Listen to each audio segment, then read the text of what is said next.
Hello बच्चों, let's read the question. In cutting cement plasters, water is sprinkled from time to time. This helps in the first option is developing interlocking needles like crystal of hydrated silicates. The second option is hydrated sand gravels mixed with cement. Third option is converting sand into silicic acid and fourth is keeping it cool. तो देखो यहाँ से हमारा की concept क्या कहता है कि हम इस क्वेश्चन में किसकी बात कर रहे हैं, सीमेंट की बात कर रहे हैं। तो यहाँ पर ये सीमेंट जो है, ये पोर्टलैंड सीमेंट है, इसके हमारा जितना भी कॉम्पोजिशन है उस सबको समझना यहाँ जरूरी है कि किस तरीके से वो बने होते हैं और यहाँ पर वाटर का रोल क्या है। ठीक है, तो सीमेंट में हम लोग यहाँ बात करेंगे रोल ऑफ वाटर। अब देखो हम लोग जानते हैं कि वाटर क्या करता है, ये बेसिकली इंटरलॉक करने का काम करता है। तो ये यहाँ पर करता है इंटरलॉकिंग द नीडल्स और the needles like structure, needles like crystal मैं कह सकती हूँ यहाँ पर, needles like crystals of hydrated silicates, जो वहां पर हम लोग ऑलरेडी रिएक्शन में प्रेजेंट होते हैं तो उन सिलिकेट्स को हाइड्रेट करने का काम करता है।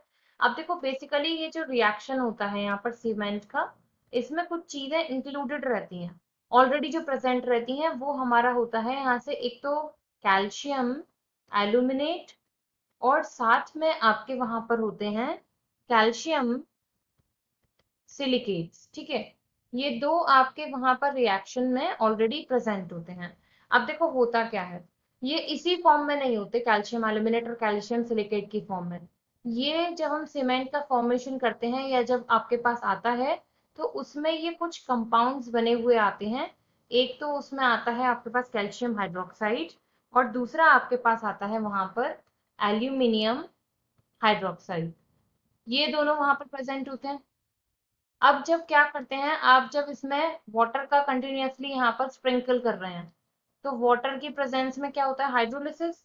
तो हाइड्रोलिसिस होने पर क्या होगा कि ये जो कैल्शियम हाइड्रोक्साइड है, ये सिलिकेट यानी जो मिट्टी के जो पार्टिकल्स हैं उसको बाइंड करके बना लेगा कैल्शियम सिलिकेट।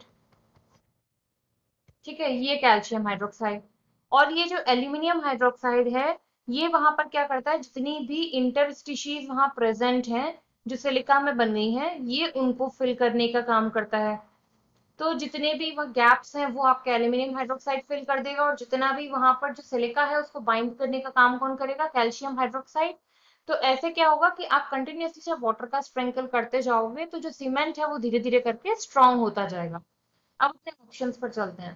फर्स्ट ऑप्शन में वो हमसे कह रहे हैं developing interlocking needle like crystal of hydrated silicates, बिल्कुल ठीक है।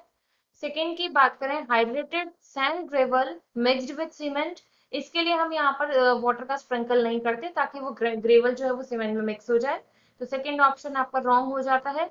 थर्ड की बात करें, converting sand into silicic acid, तो ये कुछ पार्शियली यहाँ पर करेक्ट है, लेकिन एक्यूरेट जो हो जाएगा वो कैल्शियम और उसके जो एल्यूमिनियम के जो मॉलिक्यूल्स हैं वो वहां पर सिलिकेट्स को हाइड्रेट कर रहे हैं क्रिस्टल लाइक में। तो फर्स्ट ऑप्शन इसका अप्रोप्रिएट आंसर हो जाता है। फोर्थ में अगर हम बात करें कीपिंग इट कूल, तो ये भी यहाँ से आपका गलत हो जाता है आंसर। तो first is the right answer. I hope you understood well, thank you.